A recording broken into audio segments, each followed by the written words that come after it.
Nous sommes en un temps de repos. Nous commençons les vacances, enfin pour certains ou pour la plupart d'entre vous.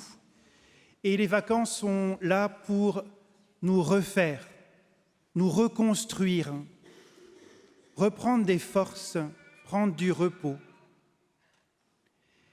Et pour cela, il faut savoir quoi faire pendant ces vacances pour pouvoir effectivement se reconstruire. Et cet évangile peut, bizarrement, nous y aider. Tout d'abord, on parle de disciples. Disciples de Jésus. Disciples de Jésus, c'est chercher à écouter le Christ, à vivre selon lui. Qui est Jésus? Dieu incarné, homme, véritable homme.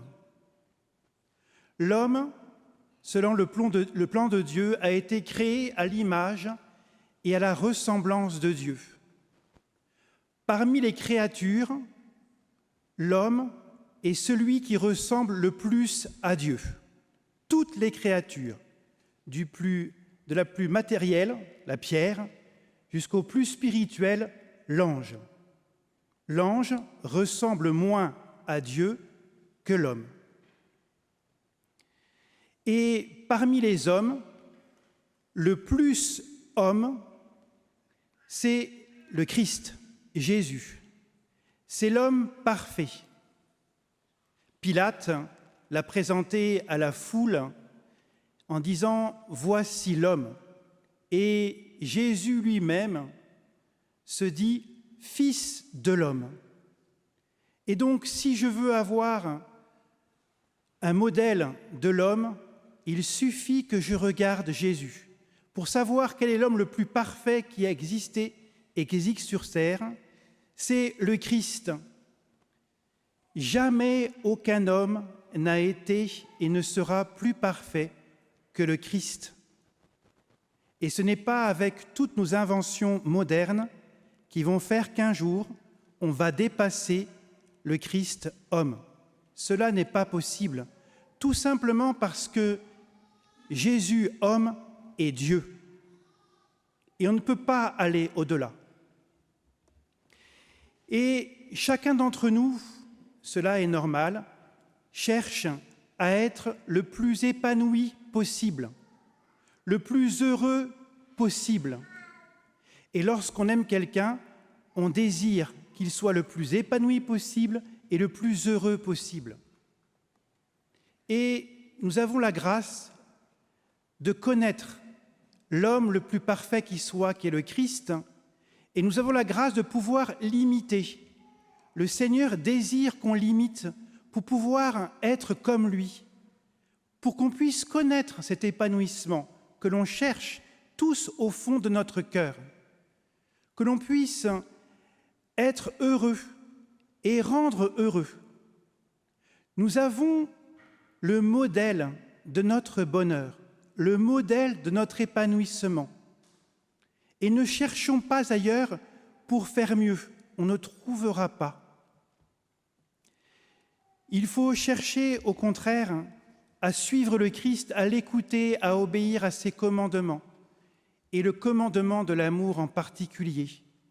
Jésus, durant toute sa vie, à travers ses paroles et ses actes, nous a montré comment aimer.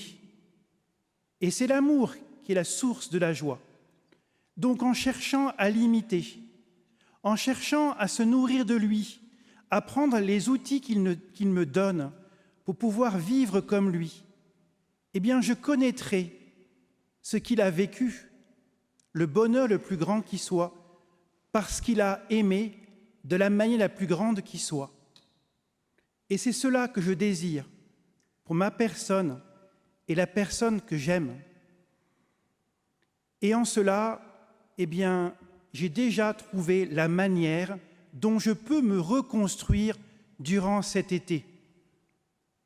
Il est bon, il est juste et bon de prendre des jours avec un cœur à cœur avec le Seigneur, seul, en retraite.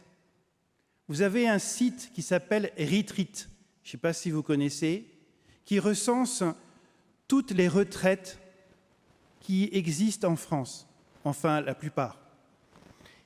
Regardez, scrutez ce site pour pouvoir oser faire l'expérience de ce cœur à cœur avec Jésus. Pour vous reconstruire, vous avez besoin d'être meilleur, d'être plus aimable pour vous, d'être plus lumineux aussi pour les autres, pour votre mari, pour votre femme, pour vos enfants. Nous avons besoin de cela.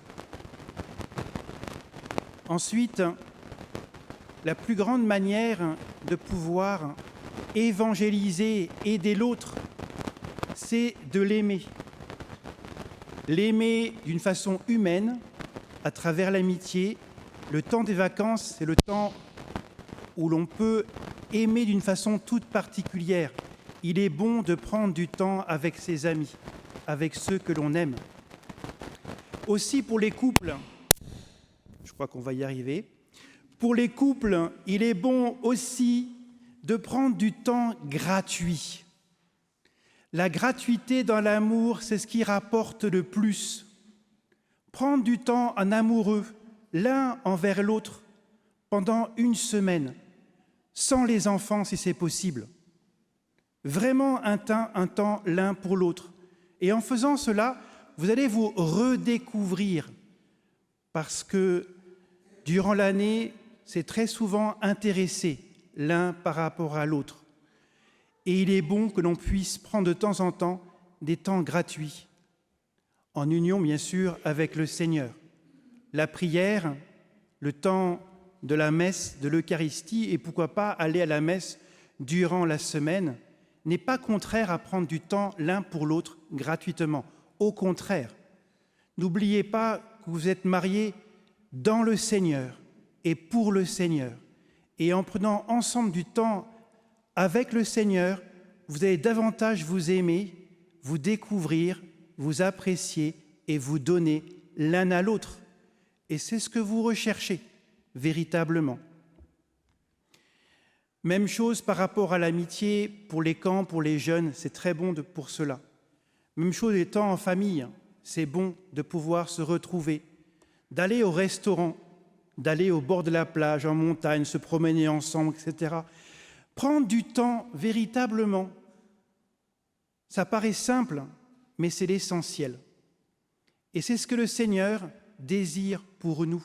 Ce qu'il veut, c'est l'unité, retrouver l'unité.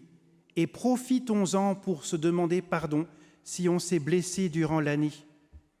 Et dans un lieu agréable, un moment agréable. Le but de tout cela, c'est de pouvoir se reconstruire et de pouvoir être épanoui et de pouvoir être heureux et de rendre heureux. Ce temps de vacances est un temps privilégié, profitez-en. Le travail n'est pas tout, le principal, c'est l'amour envers Dieu et le prochain. Amen.